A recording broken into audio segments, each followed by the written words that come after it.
Start එක ගන්න.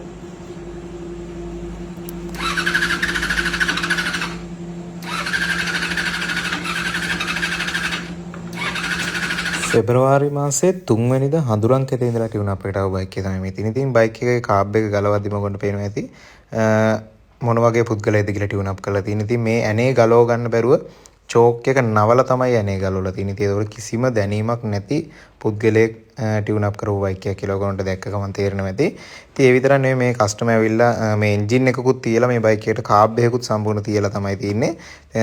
කලින් එන්ජින් එක කස්ටමර් යම්කිසි තැනකට දාලා සෑහෙන ගාණක් වියදම් කරලා එන්ජින් රිපෙයාර් කරලා තියෙනවා. ඉතින් දවස් දෙකෙන් එන්ජින් රිපෙයාර් එක කරලා දීලා තිනවා.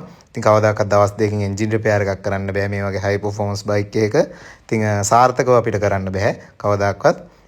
ඉතින් දවස් දෙකෙන් එන්ජින් එක රිපෙයාර් කරලා සතියක්වත් පදින්න හම්බෙලා නැහැ කස්ටමර්ට. ඉතින් ඒක හින්දා ඒ එන්ජින් එකත් අයින් කරලා රීකන්ඩිෂන් එන්ජින් එකක් තියලා කාබ් එකකුත් තියලා තමයි කස්ටමර් පදින්න අරන් තින්නේ. ඊට පස්සේ තමන්ගේ පැත්තේ පුද්ගලෙක්ට කියලා තමයි ඒ බයික් එකේ කාබ් එක ටියුන් අප් කරගෙන තියෙන්නේ. ඉතින් මේ බයික් එකේ කාබ් එකෙන් කස්ටමර් මේ තියපු එන්ජින් එක පැද්දලා මේ තියපු එන්ජින් එකත් හිර වෙනවා.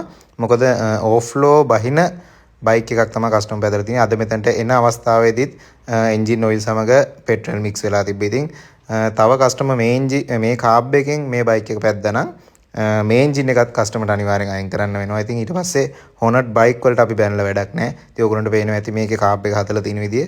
තනිකර හැම පාර්ට් එකකටම ත්‍රෙඩ් සීල් ඔතලා තියෙනවා. ඉතින් රීකන්ඩිෂන් කාබ් එකක් තිබ්බට අපි වැඩක් නැහැ. ඒකේ ටියුන් අප් එක අනිවාර්යෙන් හරි විදිහට ගන්නවා. රීකන්ඩිෂන් කාබ් එකක් තියෙනවනම් අනිවාර්යෙන්ම අපි ටියුන් අප් කරන්න ඕන. මොකද රීකන්ඩිෂන් කාබ් එකක් කියන්නේ අවුරුදු ගානකින් කිසිම රිපෙයාර් එකක් නොකරපු කාබ් එකක්. ඒ වගේම තමයි රීකන්ඩිෂන් එන්ජින් එකක් කියන්නේ අවුරුදු 20කට වඩා පරණ එන්ජින් එකක් අනිවාර්යෙන්. ඉතින් ගොඩක් අය හිතනවා රීකන්ඩිෂන් එන්ජින් එකක් කොහොම බ්‍රෑන්ඩ් නිව් එන්ජින් එකක් කියලා. ඉතින් බ්‍රෑන්ඩ් නිව් එන්ජින් නැහැ මේ බයික් වලට ගන්න. අවුරුදු 20කට වඩා පරණ එන්ජින් තමයි තියෙන්නේ. ඉතින් හැම පාර්ට් එකකටම ත්‍රෙඩ් සීල් ඔතලා තමයි මේ රීකන්ඩිෂන් කාබ් එකේ ටියුන් අප් එකක් සිදු කරලා තියෙන්නේ. ඉතින් මේ රීකන්ඩිෂන් කාබ් එකේ ටියුන් අප් එක සිදු කරලා තියෙන තමන්ගේ පැත්තේ පුද්ගලයෙක්. ඉතින් TikTok Facebook කිසිම දෙයක නැති පුද්ගලයෙක් තමයි මේව කරලා තියෙන්නේ.